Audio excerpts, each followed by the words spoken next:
¿Cómo puede una sola persona ser, a la vez, completamente divina y completamente humana? Es una de esas preguntas que parece un acertijo, casi una contradicción, y sin embargo es el pilar sobre el que se construye una de las mayores religiones del mundo. Un misterio que, bueno, ha mantenido ocupados a teólogos y filósofos durante 2 milenios, y no es una pregunta académica y ya está, ¿eh? La respuesta que se dé a esa pregunta lo cambia todo: la naturaleza de Dios, el significado de la salvación, la forma de entender la propia humanidad. Es una de esas cuestiones donde cada palabra, cada matiz pesa una tonelada, totalmente. Y para sumergirnos en ese peso, hoy tenemos un material de primera. Por un lado, una reseña crítica del libro La persona de Cristo, del teólogo moderno Donald MacLeod. Esto nos va a dar el pulso del debate actual. Por otro, una obra doctrinal, 115 tesis desde el cristianismo reformado, que nos ancla en una perspectiva, digamos, más dogmática. Y para entender las herramientas con las que se construyó todo esto, tenemos un estudio sobre cómo el gran pensador medieval, Tomás de Aquino, le metió mano a este puzzle metafísico. La misión, por tanto, es un viaje en el tiempo. Empezaremos con los credos de la Iglesia primitiva, veremos cómo un teólogo de hoy intenta defenderlos y por qué, según sus críticos, pues se queda un poco a medio camino. Y terminaremos en la sala de máquinas filosófica para entender cómo estas ideas llegaron a articularse. Es un análisis a fondo del corazón de la cristología. Pues vamos a ello. Empecemos por la defensa. El libro de Donald MacLeod se presenta como un baluarte de la ortodoxia clásica. ¿Cuál es su estrategia, su punto de partida? A ver, MacLeod arranca con una tesis muy clara. Las definiciones de los grandes concilios ecuménicos, Nicea en el 325 y Calcedonia en el 451, no son inventos posteriores, ni tampoco corrupciones filosóficas del mensaje de Jesús. Al contrario, son resúmenes fieles y necesarios de lo que los evangelios enseñan. Él adopta lo que se conoce como una cristología desde arriba. Desde arriba. ¿Qué significa eso en la práctica? Pues significa que en lugar de empezar por el Jesús histórico, el carpintero de Nazaret, y de ahí ascender hacia su divinidad, MacLeod sigue el camino del Evangelio de Juan. Empieza por el Verbo eterno que estaba con Dios y era Dios. Ah, vale. Desde ahí aborda su preexistencia antes de la creación, su condición de Hijo eterno del Padre y, por supuesto, el concepto que se convirtió en el campo de batalla de Nicea, la idea de homoousios. Vaya, homoousios. Es increíble pensar que el futuro de la Iglesia, que toda su fe pudiera pender de una sola palabra griega, demuestra la importancia que le daban a la precisión. ¿Qué significaba exactamente para ellos? Significaba de la misma sustancia o consustancial, y fue la línea roja teológica frente a la herejía arriana. Arrio y sus seguidores proponían una idea que, en cierto modo, era más sencilla, más racional, que el Hijo era la primera y más excelsa de las creaciones de Dios. Un ser divino, sí, pero creado, inferior al Padre. Claro. Y si Jesús es una creación, por muy elevada que sea, la adoración que se le rinde sería técnicamente idolatría, y la salvación que ofrece no vendría directamente de Dios. Toda la estructura se derrumba. Exactamente. Por eso Nicea insistió en homoousios. Decir que el Hijo era de la misma sustancia que el Padre era afirmar su plena e innegociable igualdad, su deidad. No era un Dios menor, era Dios. Punto. Pero claro, esto solucionaba un problema y habría otro. Si es plenamente Dios, ¿cómo puede ser también plenamente hombre? Aquí es donde entra el segundo gran concilio, Calcedonia. Unos 126 años después, MacLeod explica con detalle cómo Calcedonia formuló la doctrina de la unión hipostática. La solución fue tan precisa como compleja. En la única persona, o hipóstasis, de Cristo, coexisten dos naturalezas completas, una divina y una humana, sin confusión, sin cambio, sin división, sin separación. Es un ejercicio de equilibrio teológico extremo. Cada una de esas negaciones iba dirigida a una herejía concreta, ¿verdad? Precisamente, sin confusión iba contra los que mezclaban las dos naturalezas en una especie de tercera cosa híbrida, y sin división. Esa era la respuesta directa al nestorianismo, que era una de las grandes amenazas de la época. Nestorio proponía, en la práctica, que en Jesús había dos personas casi separadas. Como el hombre Jesús y el Verbo divino que habitaba en él. Justo. Y Calcedonia dijo, no, no hay dos quienes en Cristo, solo hay uno. Y esa única persona es divina y humana a la vez. Y en este contexto, MacLeod también habla de la kenosis, el vaciamiento. Sí, basándose en un famoso pasaje de la carta a los filipenses. La idea es que Cristo, al encarnarse, se anonadó a sí mismo. MacLeod es cuidadoso aquí y aclara que esto no significa que dejara de ser Dios o que renunciara a sus atributos divinos. Más bien significa que voluntariamente veló su gloria y no hizo uso de sus prerrogativas divinas, asumiendo la condición de siervo. De acuerdo. Tenemos una defensa robusta de los credos históricos.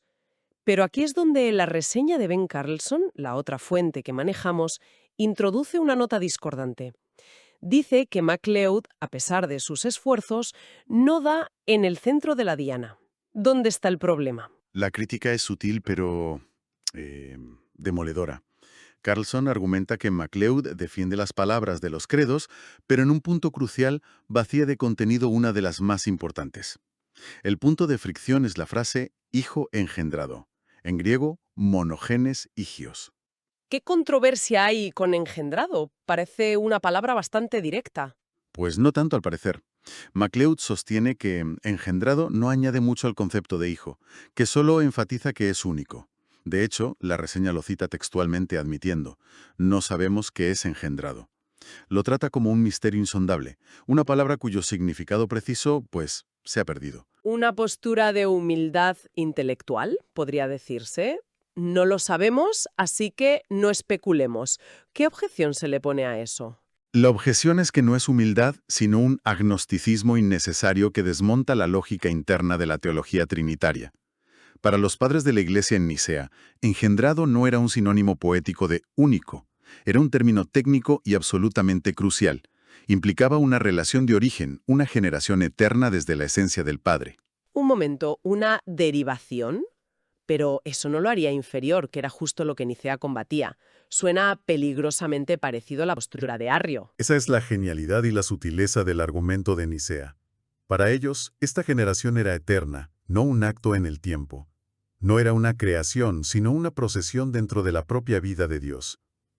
Esto es lo que distinguía personalmente al Hijo del Padre dentro de la deidad, sin subordinarlo en su esencia. El Padre es la fuente no originada, el Hijo es el eternamente engendrado de esa fuente. Ambos comparten la misma sustancia divina.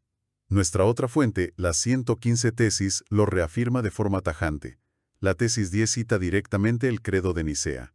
Dios el Hijo es engendrado, no creado. O sea que al reducir engendrado a simplemente único, MacLeod estaría eliminando la pieza que explica la relación interna, la distinción entre el Padre y el Hijo. Ese es exactamente el argumento de la crítica. Carlson señala que MacLeod incluso admite que la visión patrística implicaba esta derivación y un cierto orden relacional, pero el propio MacLeod califica esas ideas de inapropiadas. La crítica es que, al hacerlo, MacLeod contradice a su objetivo de defender los credos, se alinea más con un racionalismo moderno al que le incomodan estas distinciones metafísicas, ¿sabes? Entiendo la crítica a MacLeod. Parece que el problema de fondo es que la palabra engendrado, con esa idea de derivación, choca con nuestra sensibilidad moderna de igualdad absoluta. Me pregunto cómo lo abordaban los pensadores que no tenían ese problema. ¿Qué herramientas usaba alguien como Tomás de Aquino para que conceptos como persona y naturaleza encajaran sin contradicción? Es que para eso necesitaron un andamiaje conceptual increíblemente preciso. Y el artículo sobre Tomás de Aquino lo expone de maravilla. Él, heredando siglos de debate y la filosofía de Aristóteles, vio que la clave era distinguir rigurosamente dos preguntas. Una es la pregunta ¿qué es algo?, que se responde con la naturaleza o la esencia. La otra es la pregunta ¿quién es?, que se responde con la persona o hipóstasis. De acuerdo, ¿qué y quién? Entonces, en el caso de Cristo, tenemos dos qués, naturaleza divina y naturaleza humana, pero un solo quién. Exactamente. El único quién, el único sujeto, es la persona eterna del Hijo de Dios, el Verbo. Esta persona posee, desde toda la eternidad, la naturaleza divina. En la encarnación, esta misma persona divina asume una naturaleza humana completa, con cuerpo, alma racional, voluntad, todo lo que nos hace humanos. Un momento, déjame procesar esto. ¿Estás diciendo que la humanidad de Cristo nunca existió como una persona independiente? Nació, por así decirlo, ya perteneciendo a la persona del Hijo de Dios. Es una idea vertiginosa. Es una idea central y vertiginosa, sí. Aquí no es tajante. Si la naturaleza humana de Cristo fuera una persona en sí misma, entonces tendríamos dos personas en Cristo, un yo humano y un yo divino. Y eso sería caer de lleno en la herejía nestoriana que Calcedonia condenó. Para Aquino, la naturaleza humana de Cristo no subsiste por sí misma, sino que subsiste en la persona del Verbo. Lo que significa que no hay un yo humano compitiendo con el yo divino. Hay un único yo, el del Hijo de Dios, que ahora vive y actúa también a través de una naturaleza humana. Correcto. Y esto tiene una consecuencia lógica alucinante, que es la base para entender muchas afirmaciones teológicas que de otro modo sonarían a disparate. Como solo hay una persona, las propiedades y acciones de ambas naturalezas se pueden atribuir a esa única persona. Este es el principio que los teólogos llaman la comunicación de atributos, o en latín, communicatio idiomatum. Y esto explica esas frases paradójicas como Dios nació en un pesebre o el creador del universo tuvo hambre. Precisamente. Obviamente la naturaleza divina en sí misma no puede nacer ni tener hambre, pero la persona que nació y tuvo hambre en su naturaleza humana es una persona divina. Es un lenguaje increíblemente preciso. Piensa en ello como si un gran arquitecto se hiciera también carpintero para construir una casa. Cuando se golpea un dedo con el martillo, es el carpintero el que siente el dolor, no su habilidad para diseñar rascacielos. Pero se puede decir con toda propiedad, el arquitecto se ha hecho daño. La acción, el dolor, pertenece a su naturaleza de carpintero, pero se atribuye a la persona completa que sigue siendo el gran arquitecto. Esa analogía ayuda muchísimo. Permite afirmar tanto la unidad de la persona como la integridad de cada naturaleza, sin mezclarlas. El arquitecto sigue siendo arquitecto y el carpintero, carpintero. Exacto. Y por eso, desde esta perspectiva, se puede decir teológicamente, Dios murió en la cruz. No es que la naturaleza divina muriera, eso es imposible. Es que la persona que murió en su naturaleza humana es y siempre fue la segunda persona de la Trinidad. Es fascinante. Entonces, para recapitular este viaje, tenemos unos credos antiguos forjados en debates intensísimos que intentan ponerle palabras a un misterio profundo. Luego, un teólogo moderno como MacLeod que los defiende con fuerza, pero que, según sus críticos, suaviza una de las definiciones clave, la de engendrado, quizá para hacerla más aceptable a la mente contemporánea. Y finalmente, un pensador medieval como Aquino, que nos muestra el motor filosófico, esa distinción entre qué y quién, que hace que todo el sistema funcione. Y lo que todo esto demuestra es que no son meros juegos de palabras para eruditos. Las preguntas sobre la identidad de Jesús y los términos exactos que se usan, persona, naturaleza, consubstancial, engendrado, tienen un peso doctrinal inmenso. No es solo historia de la teología. Nuestra fuente de las 115 tesis insiste en que estas formulaciones no son opcionales, son la gramática fundamental de la fe cristiana. Porque cambiar una definición, por pequeña que parezca, puede alterar toda la comprensión de quién es Dios y cómo se relaciona con la humanidad. Al final, no es un juego de palabras, es una cuestión de identidad. Si Jesús no es engendrado de la esencia del Padre, como defendía Nicea, la relación interna de Dios se vuelve opaca y arbitraria. Y si su humanidad y divinidad no están unidas en una sola persona, como describe Aquino, entonces no se puede decir realmente que Dios caminó entre nosotros, sintió nuestro dolor y murió por nosotros. Cada palabra es una viga de carga en este edificio, y si quitas una, el edificio entero corre el riesgo de venirse abajo. Las fuentes que hemos analizado se centran en definir la identidad de Cristo a través de términos filosóficos increíblemente precisos, construyendo un edificio conceptual de una complejidad asombrosa. Y esto nos deja con una pregunta final para la reflexión. ¿Cómo se relaciona esta comprensión tan intelectual, tan metafísica de Cristo, con la fe más personal y relacional que se describe en los Evangelios, donde Jesús simplemente mira a alguien y le dice, sígueme?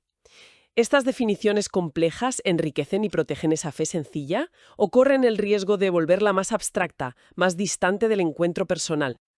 Las reseñas están disponibles en los sitios web vicemisionera.net.pe y resenasdelibroscristianos.webnot.pe. Escuche y solicite reseñas de otros libros en nuestro sitio web.